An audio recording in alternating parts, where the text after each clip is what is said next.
Just based off of the things that the New Orleans Saints have said since benching Spencer Rattler, it sure feels like Tyler Shough's time is here. We got all that and a little bit of lagniappe for you on today's episode of Locked On Saints.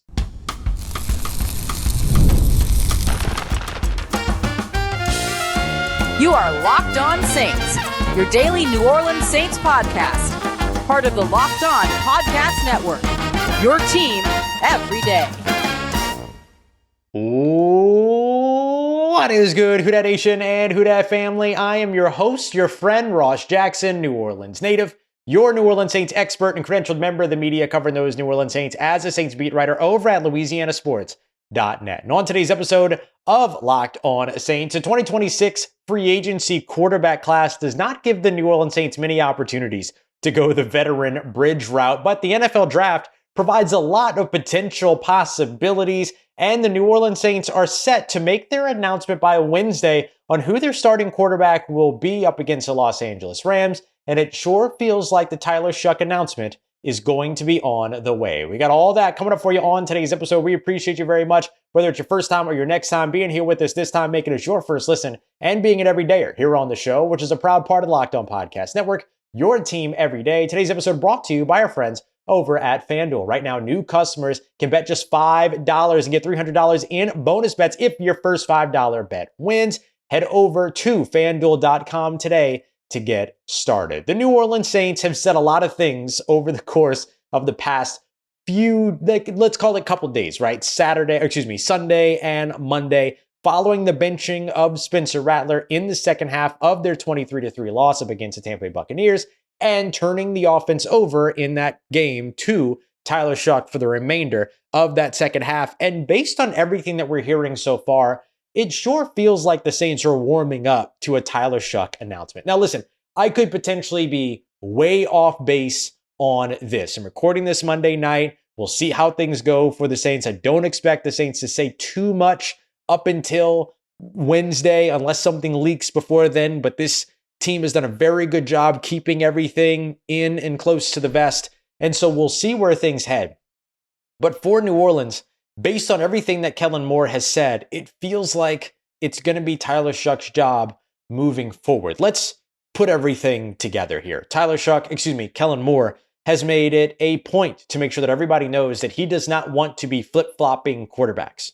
Benching a quarterback in the second half, which was a surprise in and of itself, even to Spencer Rattler, as he admitted after the game.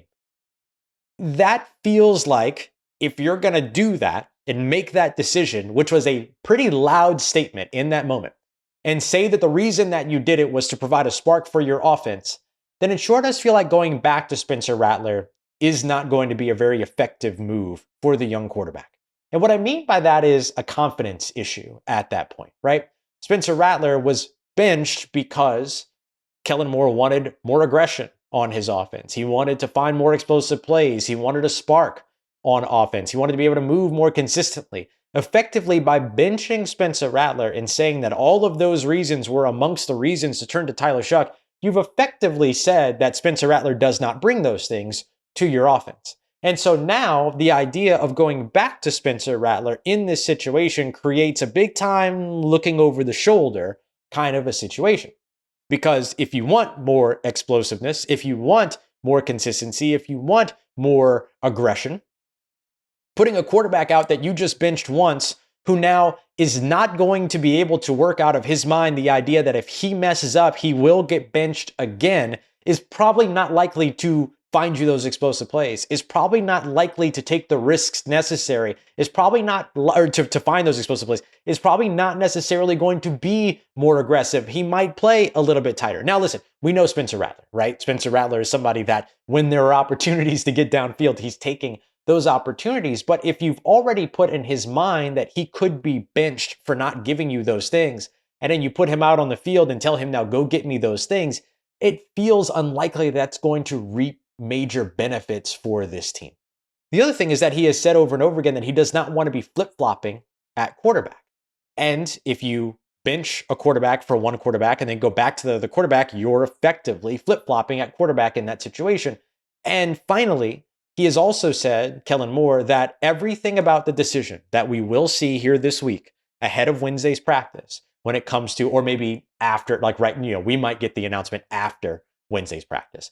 But everything leading up to that so far has been about looking ahead at the Los Angeles Rams game and wanting to make sure that they can put a team on the field that can go out there and win them a football game, which is something that this team has been very adamant about. Yes, it's a development year, but they're still trying to compete and they're still trying to win games in the process as well. That's a key piece to keeping everybody on board, keeping your veterans on board in particular, so on and so forth. But if the idea here is we got to find somebody that's going to be able to put them in position, or they got to go out there and find somebody that's going to put them in position to beat the Los Angeles Rams, but the one quarterback that you started the game with up against Tampa Bay Buccaneers wasn't enough for you to feel like you could beat the Tampa Bay Buccaneers, it sure doesn't feel like all of a sudden you're going to deem him, Spencer Rattler, the guy that's going to bring you out there to beat the Los Angeles Rams, right? Like the logical inconsistency there, I think, is pretty clear. Now, none of this is to say that Spencer Rattler can't do those things. None of this is to say or take anything away from Spencer Rattler at all, who I still think deserves a lot of credit for the improvements that he made coming out of his rookie year and going into his second year. It doesn't mean that he is the player that the Saints should choose for their starting role moving forward, but he did show that improvement. And we got to remember there's a human element to this, right? Same thing that I talked about when Dennis Allen was fired. Like, yes, this is a big moment for the Saints. It's an era, dawn of a new day, all those other things, but there is still a human element to stories like that, and there is still a human element to a story like this. Spencer Rattler could potentially be losing his opportunity to be a starting quarterback in the NFL, at least for right now, and that is something that he has worked his entire life to be able to get to. And it's also something that Tyler Shough has worked his entire life to be able to get to, and so we can be, kind of happy for one guy, but also still feel for the other guy, because opportunities are opportunities, and it is exciting to see these guys get those opportunities one way or another. But when you are coming out and saying, like, this guy effectively didn't give what we were looking for this thing, and so we went to this guy, going back to the first guy just doesn't feel like you're necessary. It feels like you've already made your statement, right? And so all of these are reasons why I believe that at this point, the Saints are likely to just turn this thing over to Tyler Shough. And I shouldn't even say it this way, because it's not it's a big decision. And it's a decision that obviously Tyler Shough has done enough to prove that he deserves, right? This isn't just being handed to anybody. It's also not being unjustly taken away from anybody. This is part of the process. This is part of the business, right? We've talked a lot about Spencer Rattler versus the business. And right now, the business is businessing, and it's businessing real hard. And so we got to see exactly where the Saints go with this. But man, it sure does feel like not wanting to flip-flop at quarterbacks, wanting to put yourself in the best position to win, counter, or I shouldn't say counter, but mirrored with the decision that you just made, where you didn't feel like one guy was good enough to get you a win, right, mid-game. And then the idea of the lack of confidence that you could instill in a guy like Spencer Rattler, who is still a young quarterback, let's not forget, in benching him once and then saying, now go out there and be aggressive and go and get those explosive plays, take a lot of risks. It's going to be really tough to kind of see how that path forward could really bring in fruits for the labor. And so to me, this feels very much like, and again, I could be wrong here, the Saints are moving towards making the decision that Tyler Shough will be the starter going up against Los Angeles Rams. And if that's the case, he should be the starter for the rest of the year, so the Saints get a fair sample size of both of these quarterbacks before hitting the offseason. And speaking of the offseason, this year's NFL draft, where the New Orleans Saints currently hold the number 1 overall pick, it gives the New Orleans Saints a lot of possibilities and a lot of opportunities. Let's discuss what those could look like next as we continue on with today's episode of Locked On Saints, part of Locked On Podcast Network, your team every day.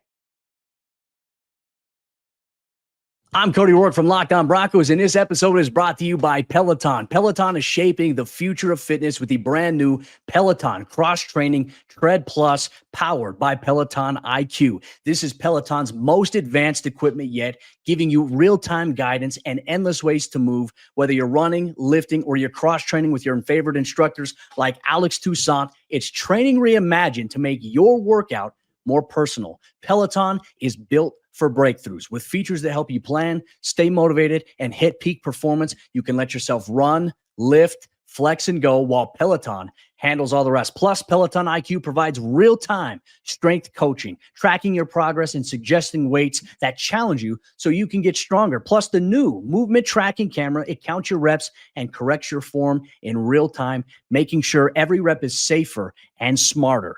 So let yourself run, lift, flex, push, and go. Explore the new Peloton cross-training Tread Plus at onepeloton.com. All right, family, the New Orleans Saints are in an intriguing position when it comes down to the 2026 NFL Draft, which could be a doozy for this team as they currently sit with the number 1 overall selection at 1-7. Tied amongst a few other teams that are in that category. The New York Jets just got their first win on the season this past week. The Tennessee Titans are awful. The Miami Dolphins are still kind of in that, landscape as well. And so for me, what I'm looking at when it comes to where the Saints are is that things are very interesting in terms of where things could go for them. Is this a team that's going to maintain the number 1 overall selection and then thereby take a quarterback? Because I think if you're drafting number 1 overall, you got to take a quarterback. And you take the quarterback. Right now, it's probably Fernando Mendoza out of Indiana, 6'5", 220 plus, sitting right now with 1,923 passing yards, 23 touchdowns to just 3 interceptions with a completion percentage of 72.9%. So he's looked really good so far this season. And when you got guys like Elijah Surratt to throw to, you're probably going to look pretty good. But I do think Mendoza has a lot of the necessary tools, including NFL size, arm strength, good accuracy, mature, really good personality. I love his attitude, all those other pieces too. And I love the coach that he plays for over in Indiana as well. And so I think there's a lot to be said in terms of what he could potentially be as a development piece, or maybe even a ready-made prospect coming into the league. And so I think that if you're drafting number 1 overall, that's probably the direction that you're going. You're going quarterback. But if you fall to number 2, maybe you could make the argument to go quarterback there. Obviously, Dante Moore out of Oregon has been a fast riser so far throughout this college football season. He's not the only quarterback that's going to continue to be in those early first-round conversations. However, we'll see where things go with guys like, Ty Simpson and, I don't think Arch Manning is going to be in the conversation anymore. But now that Brian Kelly's out in LSU, what does that end up meaning? And more importantly, Sloan is out at LSU. What an awful offense that was. Maybe that boosts Garrett Nussmeier up a little bit. I don't know. But if you're picking number 1 or number 2, you're probably taking the number 1 or number 2 quarterback. Although in this year's class, I feel like it's kind of 1 or none for me, but that's, how I am on quarterbacks. If you're an everydayer, you've heard me on it all the time. I always believe like there's 1 or 2 guys and then the rest you can just pass on. And so that's not going to be any different for me probably going into this one, except for Diego Pavia. If I can get him in the 5th or 6th round, I'm taking him just because I want that guy in my locker room. But outside of that, the Saints have a lot of possibilities here when it comes to what they can do.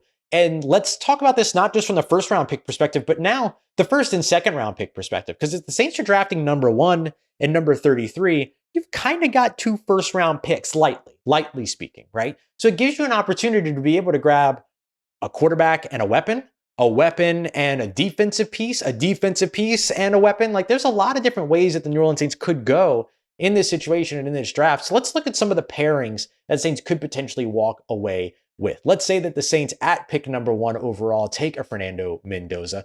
What about going at number 33 with a wide receiver like Chris Bell out of Louisville, or keeping Mendoza and Surratt together and bringing in Elijah Surratt out of Indiana, or potentially going with other wide receivers that could be available if somebody falls out of the first round that could be pretty interesting or something like that, then maybe you can end up going that route. But being able to match the quarterback with a pretty good and a really good pass catching option or weapon at a position that I think will be deemed by the end of the season a position of need at wide receiver, or will continue to be deemed in that case. Okay, let's say you don't like that. Maybe you want to go with a defensive piece early, which the Saints haven't been able to do pretty often because they're always kind of investing in offensive line when they're early on in these drafts. Maybe you go a defensive piece early and then you circle back to a offensive piece in that second round. Or if you go let's say the Saints end up with the 3rd overall selection instead of one of the top 2 selections, I think you go non-quarterback, best non-quarterback at that point. For me right now, it's a guy like Rueben Bain, the pass rusher out of Miami. Could be a very interesting piece. Now he's got to pass some of those size and speed question marks that are certainly going to be there for him. 6'3", 275 pounds. How do you kind of deal around that? 2 sacks so far on the season, but has been a very athletic and disruptive player. And then you circle back around to that first half with guys that you could potentially bring in. Maybe a John Mateer makes sense at that point if you want to roll the dice on another 2nd round quarterback. But I hear you probably don't want to do that. Then all of a sudden, some of these other players begin to make sense. The Penn State corner, A.J. Harris. You could go back to that wide receiver as well and find another weapon. There's a lot of different routes that the Saints could go with this. Maybe they take the weapon at number 3 or number 5 overall in a Jordan Tyson, the wide receiver out of Arizona State, and then circle back to a defensive piece in the 2nd round, a defensive lineman like a Caleb Banks out of Florida, or maybe you can go with another edge rusher if you can find somebody that you feel comfortable with, maybe a guy that falls out of the 1st round like a Cassius Howell out of Texas A&M. And so there are a lot of these different ways that the Saints could potentially move when it comes to this draft, especially if they're drafting in the top 3, or I would even say top 5 of either of the first 2 rounds, because that also gives you the fodder that you need, a la the New York Giants last year, to be able to trade back into the 1st round and potentially take 2 first-round picks. So what if you could walk away with a quarterback of your choosing or an offensive piece of your choosing, and then an Arvell Reese by trading back into the middle of the 1st round or something like that? Like, there's a lot of creative things that you can do when you've got that kind of draft capital. And so the opportunities and the possibilities become endless. What if you end up with the number 1 overall pick, but really like what you saw from Tyler Shough? You ended up in the 1st round, or you ended up 1st overall for a different reason. You feel really comfortable at your quarterback. Could you trade back, stack some assets, and then work on building for that? That's kind of how the Philadelphia Eagles got into a certain situation when they were a team that ended up moving back or moving around and things like that. You think about the Miami Dolphins being on the opposite side of that conversation as well. And so these pieces, or really, no, it was the Miami Dolphins that were on that side of the conversation when wasn't it the 49ers that traded up for Trey Lance, right?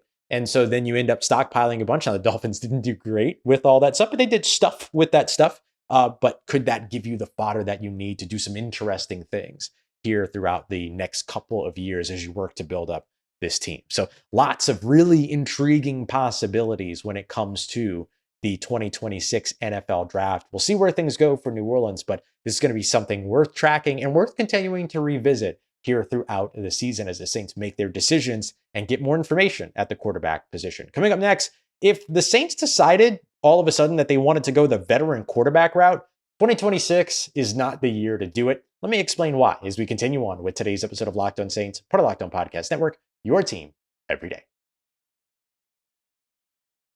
Today's episode of Locked On Saints is brought to you by friends over at Rougiette. We all know that excuses don't get you anywhere and they don't solve anything. We've all heard them before. Oh, it's just stress.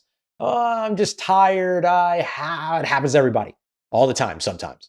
We've all heard it all.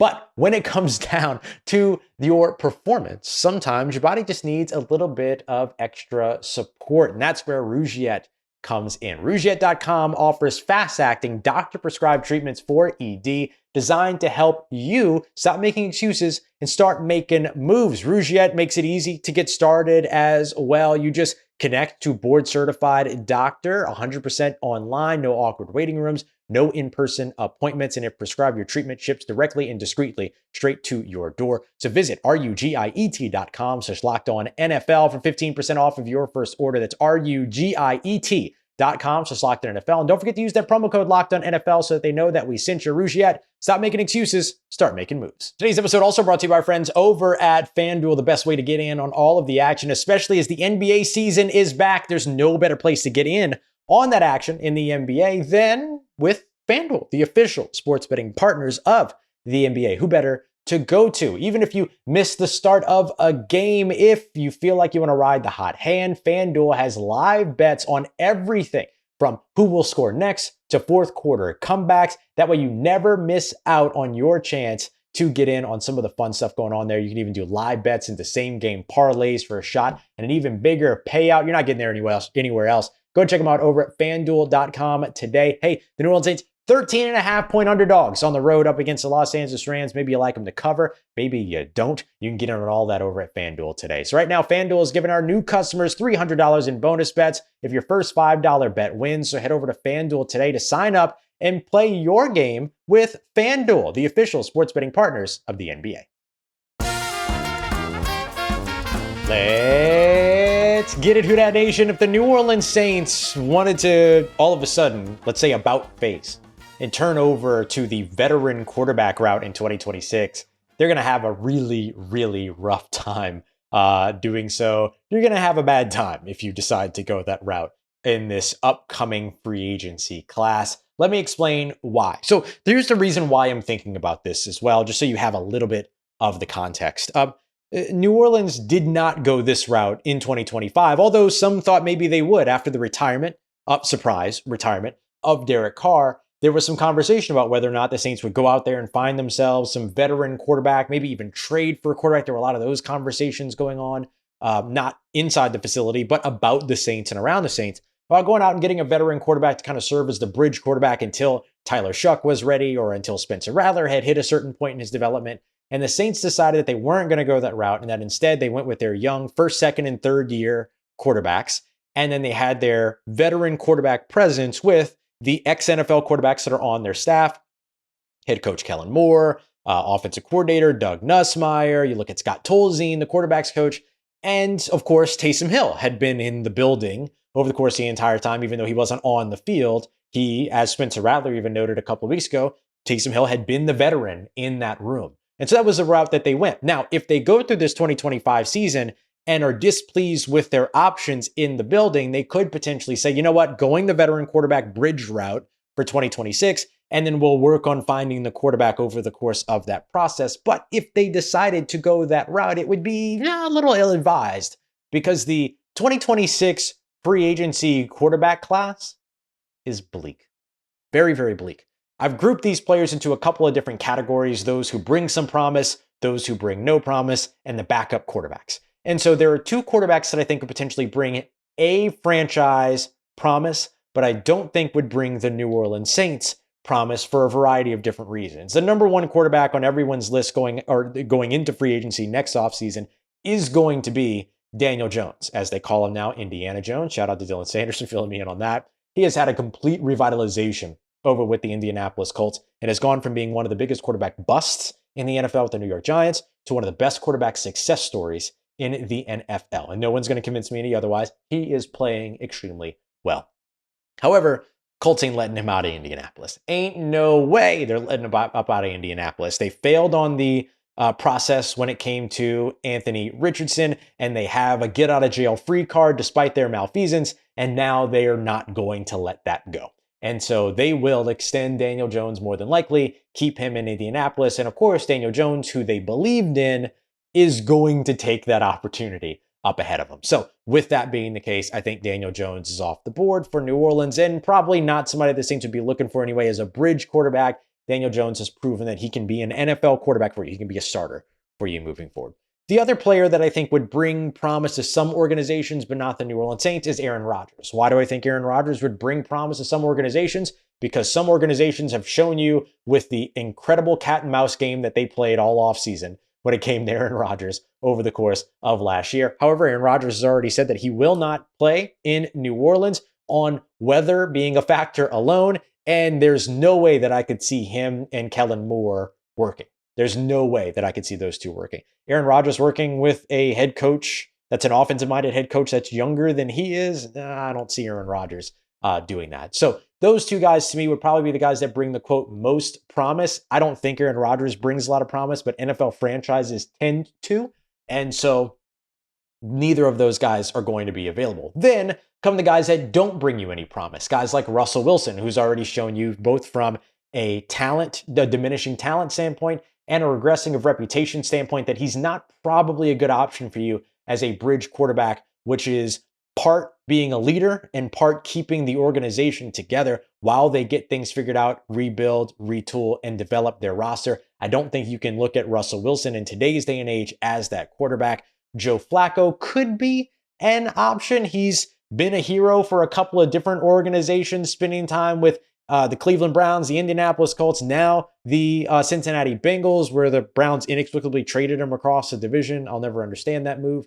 But I don't know that maybe this one is the best possible option for you. But with him turning 41 years old next year, I don't know how much he's going to really be able to bring you when it comes to the competitive standpoint. But maybe you don't care about that, and that's okay.